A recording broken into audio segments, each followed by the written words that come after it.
చిన్న హోటల్ మీద ఆయన బొమ్మ పెట్టుకొని ఆయన అభిమాని పెట్టుకుంటే ఆ అభిమాని షాపు తీసేసిండ్రు, నీకు ట్రేడింగ్ లైసెన్స్ లేదని. అంటే ఇంత కక్ష ఎందుకు మీకు? ఇంత విద్వేషం ఎందుకు? ఇంత క్రోధం ఎందుకు? ఇంత అమానవీయంగా ఎందుకు ప్రవర్తిస్తున్నారు?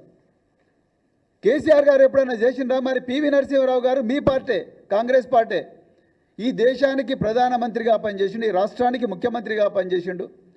ఈ దేశం ఊబిలో చిక్కుకొని పోయి ఉంటే మరి దాన్ని రక్షించే గొప్ప బృహత్తర ప్రయత్నం చేసిండు, దేశాన్ని కాపాడిండు అని చెప్పేసి ఆనాడు కేసీఆర్ గారు వారి విగ్రహాన్ని పెట్టిండు. మీ పార్టీ అవమానిస్తే మా పార్టీ వారిని సత్కరించింది, ఒక చరిత్రలో నిలబెట్టింది. వారి పుత్రికైన వాణిదేవి గారికి ఎమ్మెల్సీ టికెట్ ఇచ్చింది. రాజశేఖర్ రెడ్డి గారు, దివంగత రాజశేఖర్ రెడ్డి గారు ఆరోగ్యశ్రీ పెడితే దాన్ని కేసీఆర్ గారు రద్దు చేయలేదు కదా. ఫీ రీఎంబర్స్మెంట్ స్కీమ్ను రద్దు చేయలేదు కదా. ఉచిత విద్యుత్ను రద్దు చేయలేదు కదా. మరి అదేవిధంగా మరి మీరెందుకు ఇట్లా చేస్తున్నారు? మీరు ఎందుకు ఇంత కసితో పనిచేస్తూ ఉన్నారు? ఎందుకు ఇట్లా అక్రమంగా కేసులు పెడతా ఉన్నారు?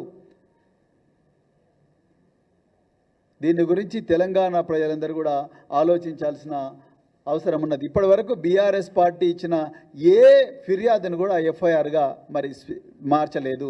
ఇలా మేము డీజీపీ గారిని కూడా కలవబోతున్నాం. ఈ అధికారులు ఎవరైతే ఉన్నారో, ఈ విజయ్ కుమార్ గారు, అదేవిధంగా మరి ఏసీపీ మోహన్ కుమార్ గారు, ఇంకెవరైతే పోలీస్ అధికారులు ఉన్నారో, మరి నేను అందరికీ చెప్తున్నా, మేము ఏ అధికారి కూడా మళ్ళీ చెప్తున్నామో, మాకు కేసీఆర్ గారు ఒక్కటి చెప్పినారు, ఏ ప్రభుత్వం ఏ పార్టీ అధికారంలో ఉన్నా మనం అదే అధికారులతోనే పని చేయించుకోవాల్సి ఉంటుంది.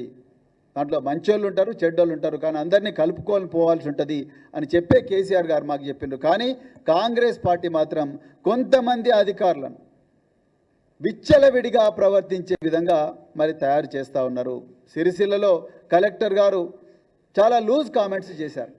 అదేవిధంగా వికారాబాద్లో మరి రాజ్యాంగేతర శక్తి అయిన తిరుపతి రెడ్డి గారికి గ్రీన్ రెడ్ కార్పెట్ వెల్కమ్ మరి ప్రతిరోజు కూడా ఎవరు మరి వికారాబాద్ కలెక్టర్ గారు చేస్తూ ఉన్నారు. కొంతమంది అధికారులు మరి కేసీఆర్ గారి మీద డైరెక్ట్గా కూడా స్టేట్మెంట్లు ఇచ్చే స్థాయికి కూడా పోయింది.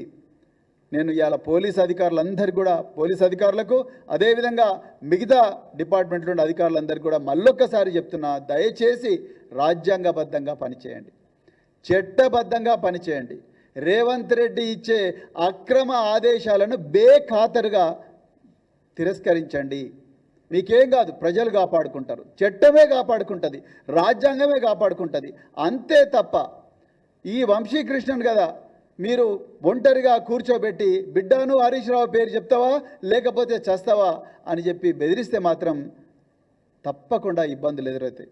ముందనే చెప్తున్నా, చట్టం చాలా గొప్పది, న్యాయ వ్యవస్థకు చేతులు జోడించి నేను ధన్యవాదాలు తెలుపుతా ఉన్నా. హరీష్ రావు గారు మరి వెంటనే వారు క్వాష్ పిటిషన్ వేసిండ్రు. ఏది 3వ తారీఖు నాడు ఎఫ్ఐఆర్ కాగానే 4వ తారీఖు నాడు 5వ తారీఖు నాడు క్వాష్ పిటిషన్ వేస్తే ఏసీపీ పంజాగుట్ట ఆయన ఇచ్చిన కౌంటర్ అఫిడవిట్ చూస్తే మాత్రం మాకైతే ఫ్యూజులు ఎగిరిపోయినాయి. ఆయన కౌంటర్ అఫిడవిట్లో ఈ చక్రధర్ అనే వ్యక్తి అత్యంత గొప్ప వ్యక్తి, స్వాతంత్ర సమరయోధుడు, ఆయన కన్నా గొప్ప వ్యక్తి ఎవరు లేరు ఈ ప్రపంచంలో అన్నట్టుగా ఇచ్చిండు. ఆయన నేర చరిత్ర గురించి ఒక్క సెంటెన్స్ కూడా రాయలేదు. ఒక వ్యక్తి కంప్లైంట్ ఇచ్చినప్పుడు ఆయన యాంటీసిడెంట్స్ అయితే వెరిఫై చేస్తాం కనీసం. మరి ఏసీపీ పంజాగుట్ట ఆయన యాంటీసిడెంట్స్ కూడా వెరిఫై చేయలేదు. ఆయన ఎన్ని కేసులు ఉన్నాయి? కిడ్నాప్ ఫర్ ర్యాన్సమ్, అదేవిధంగా జాబ్ ఫ్రాడ్, అదేవిధంగా SC ST prevention of atrocities case, ఇవన్నీ ఉన్నప్పుడు ఆయనకి ఏమీ లేదని చెప్పిండు. సాక్షాత్తు మేజిస్ట్రేట్ ముందర 164 సిఆర్పిసికి స్టేట్మెంట్ రికార్డ్ చేస్తే ఆ స్టేట్మెంట్ కూడా తప్పని మోహన్ కుమార్ అంటున్నాడు. అంటే మేజిస్ట్రేట్ గొప్పనా మరి ఏసీపీ మోహన్ కుమార్ గొప్పనా? నాకైతే అర్థం కాలేదు. అదే కాకుండా ఈ కేసులో హరీష్ రావు గారు క్వాష్ పిటిషన్ వేస్తే ఢిల్లీ నుంచి కోట్ల రూపాయలు పెట్టి సుప్రీంకోర్టు అడ్వకేట్లను తీసుకొచ్చి కేసు నిలబడాలంటున్నారు.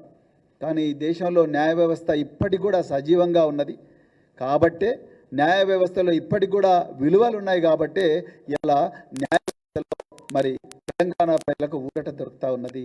అది హైడ్రా విషయంలో కానీ ఇక రకరకాల విషయాల్లో కానీ ఈ తెలంగాణ ప్రజల పక్షాన నిలబడి పోరాటం చేస్తున్న హరీష్ రావు గారు కానీ కేటీఆర్ గారు కానీ ఇంకెంతో మంది నాయకులు మరి వీళ్ళందరూ కూడా బీఆర్ఎస్ లీగల్ సెల్ ఆధ్వర్యంలో చేస్తున్న పోరాటంలో న్యాయ వ్యవస్థ కొంత కాపాడుతూ ఉన్నది, ఊరట